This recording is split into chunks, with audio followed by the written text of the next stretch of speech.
Dans cette formation, nous allons vous découvrir aujourd'hui la fonctionnalité Bridge présente dans Illustrator CS6. Donc, grâce à elle, vous allez en fait pouvoir accéder plus facilement à vos différents documents, vos fichiers ou encore vos images grâce à cette fonctionnalité. Alors si vous souhaitez accéder à cet outil, une fois que vous avez ouvert votre logiciel Adobe Illustrator CS6, il vous suffit de vous rendre tout simplement dans la partie supérieure de votre écran, donc au niveau des menus. Vous remarquerez juste à droite du menu Aide une petite icône qui correspond justement à Bridge. Si vous cliquez sur cette petite icône, vous allez automatiquement passer à l'interface du Bridge. Donc voilà, comme vous pouvez le voir, vous arrivez automatiquement dans une nouvelle interface qui va se composer de différents volets, dont le volet central qui correspond en fait au contenu de l'arborescence de vos différents éléments de votre ordinateur. Donc, comme vous pouvez le voir, je retrouve ici tout en haut à gauche l'arborescence. Je suis actuellement situé dans Ordinateur, disque local D, Utilisateur, Fanny, donc mon compte utilisateur, Bureau, et dans le dossier Illustrator. Donc, dans ce dossier, je peux retrouver ici différents contenus. Donc, comme vous pouvez le voir, il s'agit de fichiers, d'images, ou encore d'autres documents que j'ai pu réaliser avec Illustrator. Il y en a certains qui sont en format PNG, JPEG et d'autres en format Illustrator. Donc vous allez pouvoir très facilement vous déplacer. Par exemple, si vous souhaitez retourner sur votre bureau, il vous suffit tout simplement de cliquer dessus pour retrouver cette arborescence. Vous pouvez à tout moment revenir sur votre dossier Illustrator en réalisant un double clic dessus et en retrouvant l'intégralité de son contenu.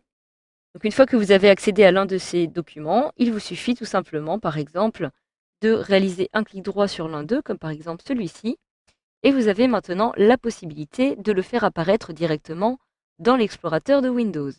Donc en effet, si je clique ici, j'accède automatiquement à l'équivalent du contenu du dossier Illustrator, mais cette fois-ci dans l'explorateur de Windows. Je peux maintenant le fermer en cliquant sur la petite croix comme ceci.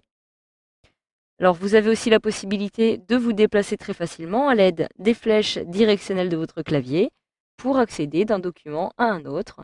Vous voyez, il s'agit d'ailleurs ici d'un logo en flash, celui-ci est donc animé, et à chaque fois vous allez avoir un petit aperçu qui va apparaître à droite dans ce volet. En dessous, vous allez avoir différentes propriétés et vous pouvez ainsi accéder très facilement d'une image à une autre de cette façon. Alors vous avez aussi la possibilité, si vous le souhaitez, lorsque vous trouvez sur une image, par exemple celle-ci, de l'afficher de façon totalement optimisée sur votre écran. Il vous suffit pour cela d'appuyer une fois sur la touche espace de votre clavier et automatiquement j'ai mon image qui apparaît en plein écran. Je peux maintenant me déplacer à l'aide des flèches directionnelles pour passer d'une image à une autre de cette façon très facilement. Si je souhaite maintenant retourner aux miniatures, j'appuie à nouveau sur la touche espace de mon clavier et je retrouve donc ici les petites icônes avec leur taille initiale. Alors voilà, vous avez aussi la possibilité d'ajouter certains de vos documents, de vos fichiers dans votre liste de favoris. Donc en effet, tout en haut à gauche, vous avez un volet intitulé Favoris qui va vous permettre de retrouver très facilement vos documents préférés. Donc, admettons que je souhaite ajouter justement ce petit logo qui se trouve ici dans mes favoris. Je réalise un clic droit dessus tout simplement et je peux maintenant l'ajouter aux favoris. Je clique alors ici et automatiquement je retrouve ici dans mon volet de favoris mon petit logo. Donc voilà, vous avez aussi la possibilité, tout simplement, toujours en réalisant un clic droit, par exemple, de supprimer votre raccourci en le supprimant ici des favoris. Vous pouvez aussi réaliser une duplication, copier, coller ou même supprimer votre fichier, le déplacer vers des dossiers en particulier, parmi ceux qui sont proposés ici dans ce petit menu. Et vous avez aussi la possibilité de l'importer vers d'autres programmes dans Illustrator, InDesign, Photoshop, Dreamweaver, Flash ou Flash Library.